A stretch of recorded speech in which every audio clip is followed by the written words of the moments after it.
Alright, hey guys, welcome back. I'm Postcards to Texas. Oh, this is Postcards to Texas, and I'm Hannah, and my dog is playing with a piece of cardboard. Alright, so what we're going to be talking about today is the cost of living in Hong Kong. Yeah! So come take a look.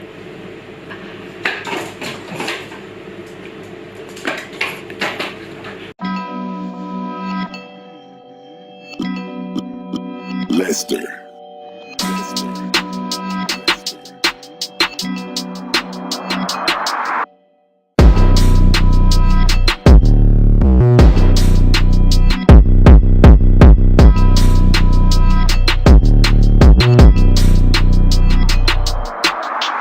Okay guys, so I'm going to be talking about my list, which is about cost of living in Hong Kong. So, and we have new territories. It's the most north part of Hong Kong, and there's Kowloon, it's the next part, and then there's a bay separating Hong Kong Island from the rest. So, in the new territories area, a 700 square feet place, well, village home, which is like a 3-story building where you can either have like a garden at the bottom, or at the top you have like a roof that you have access to. So that is about what, 9,300 to about 1,200 depending on the quality of the place, for about 700 square feet. So that's a really good price. That's about what I pay for half of that space.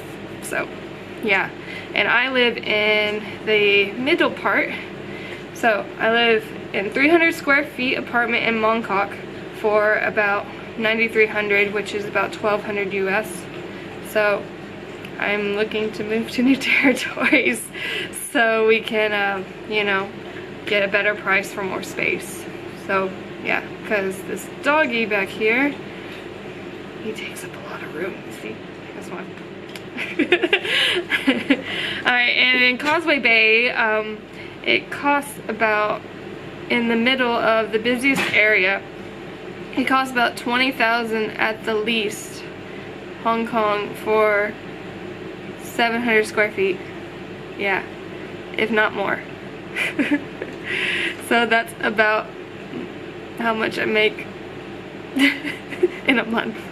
So that's not possible at all. Alright, and then it's 120 square feet is like what you could afford in Causeway Bay, or I could afford in Causeway Bay on a teaching salary, which is not that much space. Like, I think, yeah, no, not doing that. Okay, 120 square feet. I've been in an apartment that small. It is claustrophobic. So we don't want to do that. So that one would cost about the same amount as what I'm paying in Mongkok. So yeah, I'm gonna put some prices here so you don't get confused. Alright, so moving on, we're gonna talk about food. Yay, my favorite thing. Okay, so food in Hong Kong is relatively cheap. It just depends on what my dog is playing with cardboard. Okay, food is really cheap if you cook it yourself. So if you buy from the market, vegetables, fruits, meat, very, very cheap. Okay, you can get for a decent amount of money. If you go to like a grocery store and you're trying to buy food that's from back home, if you're a Westerner, it's going to be a little bit more on the pricey side because it has import tax, and they hire the price of food because it's imported. So yeah, no, Velveeta, so expensive, no. Alright, anyways, okay, so yeah, grocery stores I try to stay away from, but I need certain things to take from them. So the food that people want the most, that's the higher priced items, like cheese or specialized meats and stuff like that. Okay, alright, going out is not expensive if you eat local food. Local food.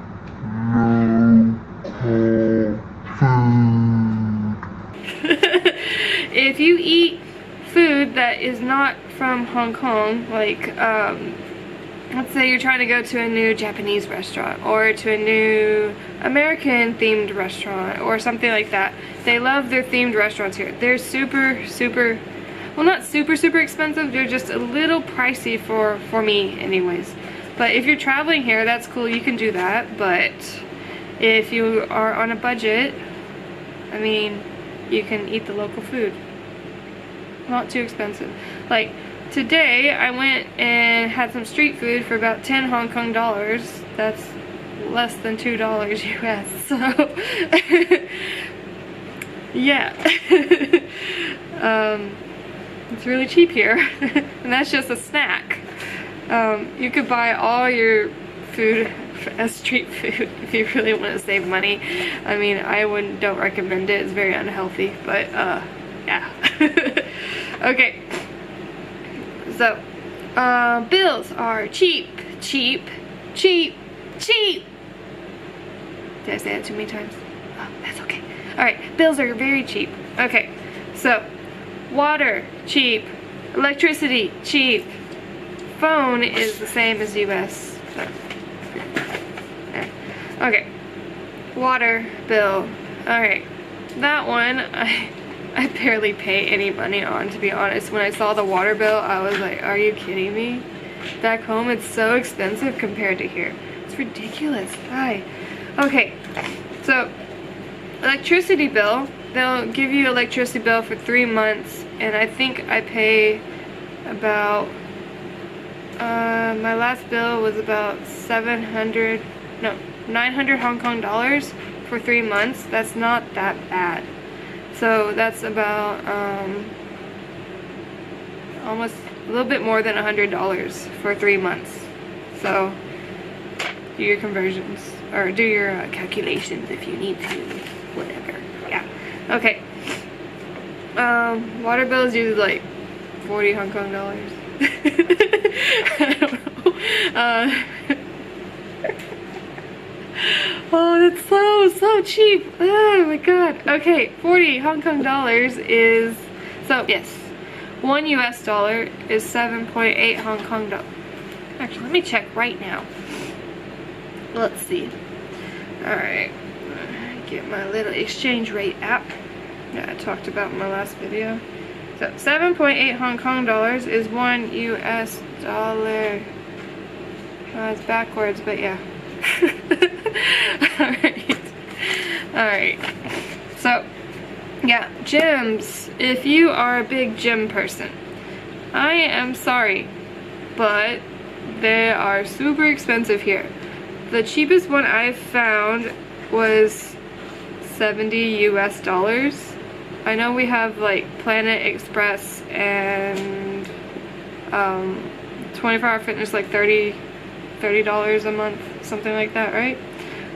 But you won't find them that cheap here unless you just buy some barbells at home or work out on your roof or something, which is a lot cheaper because they have a lot of free places where you can work out, like at the basketball courts and things like that, but not like a proper gym that's free. And travel, you use this one to travel. Is an octopus card.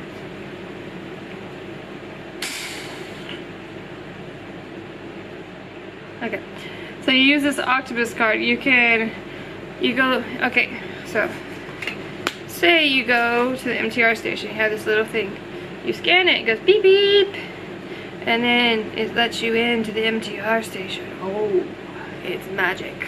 Okay. Same thing with like the buses, they have a little thing you can scan. The 7-Elevens, they have a little thing you scan. Circle K, shops, anywhere really, unless they don't take anything but cash. But yeah, that's like at the market. But okay, $1.50 a day for me to go to work and back. That's very, very cheap. And I just take the MTR, which is the subway system here. Buses are quite cheap too. You can take them everywhere. And yeah. To go to new territories from where I live, it costs about $6 US there and back. because that's what my husband does. So, and he is annoyed about how much it costs, even though it's very, very cheap. It's funny. But yeah, I think that's it. Yeah. Oh, also, when you're in the market, bring cash, because they don't take credit cards unless it's inside of a store. They only take cash, just letting you know. Yeah, it's a good thing to have. Yeah. Yeah.